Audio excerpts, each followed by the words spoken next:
Well, it looks like our wonderful representatives in Washington have done it again, found a way to spend a bunch of our money. Apparently, Joe Biden, he wanted $33 billion, or whoever handles Joe Biden, they wanted $33 billion more for Ukraine. Congress said, nah, we can do better than that. We'll put it up to 40. But who benefits? This is Glenn Greenwald article out of the Substack.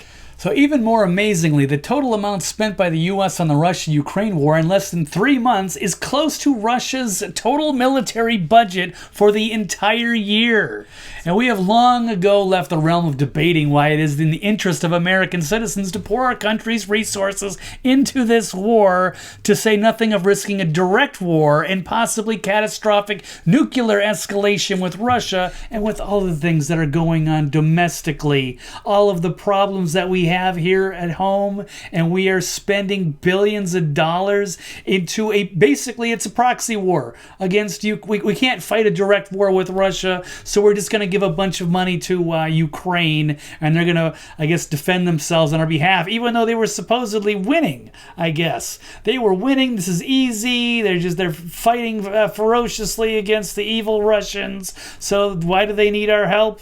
That's a good question. Ukraine really has no chance in this war. It's just, to me, my opinion, throwing money away, prolonging the war, prolonging more bloodshed and destruction, and it's never going to be paid back. The money's just going to go into a black hole. But this is how things run in Washington, apparently. So now, if the U.S. were actually invaded or otherwise attacked by another country, or its vital interests were directly threatened, one would, of course, expect the U.S. government to expend large sums in order to protect and defend the national security of the country. Yeah, I think everybody would probably chip into that. You know, if Russia was actually at the borders, or maybe they were, funding Canada to try to invade the United States, I think everybody would be happy to chip in, throw in some money, scrape up $40-60 billion, whatever it is, and fight for our defense. But this is something on the other side of the world that doesn't interest most of us. Except for the crooked politicians, of course, who are probably laundering money in Ukraine. And here's another article out of the Federalist. Americans don't want war with Russia, but Republicans and Democrats are forcing it anyway. Yeah, the war machine keeps going. Big money for the crooked Congress people. So since the conflict in Ukraine and Russia began, high-profile elites have demanded that the United States back Ukraine President Volodymyr Zelensky with finances, food, weaponry, and even the threat of war against Vladimir Putin.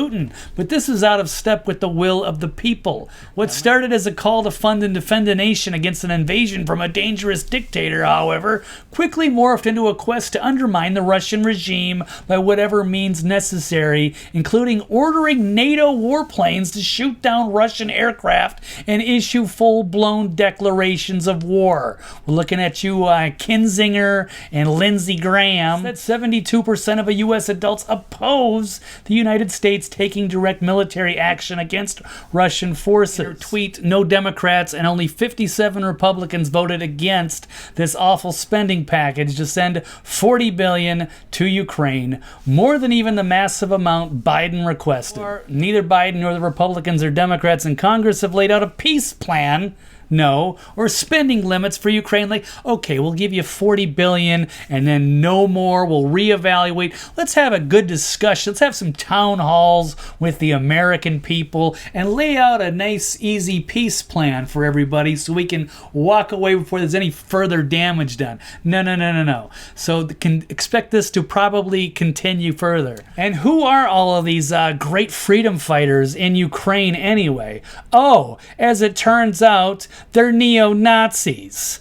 Not all of them. It's a huge country, but there are a lot of fucking actual Nazis that we're giving billions of dollars to fight in a war because we just hate Putin so much. Look at my flag. I support Ukraine. Now, yeah, you know what? You support fucking Nazis. I'm sorry to say it, but it's true. And there's no denying this. I mean, it's even on some of the most liberal, hacky, mainstream sources you could possibly find. fine. So here it is, even on Wikipedia.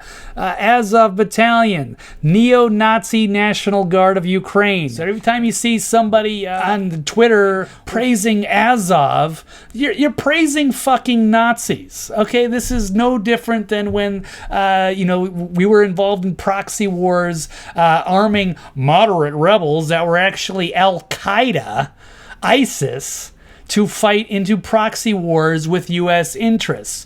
This is the same thing. Now we're happy to fund these fucking Nazi terrorists because Russia, I guess, is apparently worse. How about we just stay the fuck out of all of it? So the Azov Battalion has been described as a far-right militia, and its connections with neo-Nazism and members wearing neo-Nazi and SS symbols and regalia and expressing neo-Nazi views. Yeah, even the Daily Beast had to admit that some of the group's members are, well, neo-Nazis, white supremacists, and avowed anti-Semites, and numerous swastika tattoos of different members and their tendency to go into battle with swastikas or SS insignias drawn on their helmets make it very difficult for the members of the group to plausibly deny any of the Nazi affiliations. No, we're not Nazis. Here, just hand us some more money. Okay, so we've had Wikipedia, we've had the Daily Beast, the UN, we have CNN now. President Vladimir Putin framing the Russian invasion of Ukraine as a special mission to protect Russian speakers from genocide at the hands of neo-Nazis.